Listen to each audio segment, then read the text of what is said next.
Thor estaba fatalmente entrelazado con una criatura de pesadilla, Jota, Ramongander, la serpiente de Midgard, hija de Loki y hermana del lobo Fenrir. Esta serpiente monstruosa creció tanto que rodeaba el mundo entero, mordiendo su propia cola. Una antigua profecía declaraba que Thor y Jota, Ramongander, estaban condenados a encontrarse en la batalla final y a destruirse mutuamente. Su enemistad era legendaria, un presagio del fin de los tiempos. Ese día llegó con el Ragnar, el crepúsculo de los dioses. Cuando el mundo se sumió en el caos, el cielo se tiñó de sangre y Jota, Ramongander, se alzó de las profundidades del océano, envenenando el aire con su aliento.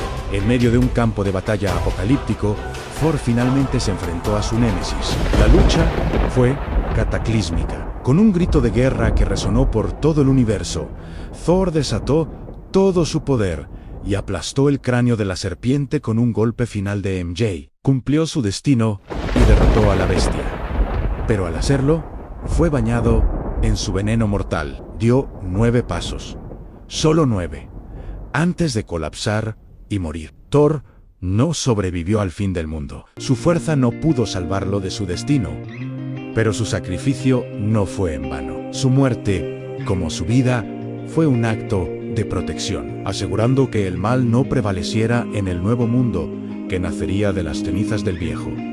Así mueren los dioses, como viven, en luchando hasta el final. Su trueno se apagó, pero su legado permanece para siempre. Gracias por acompañarnos en este viaje. No olvides suscribirte para más historias de mitología.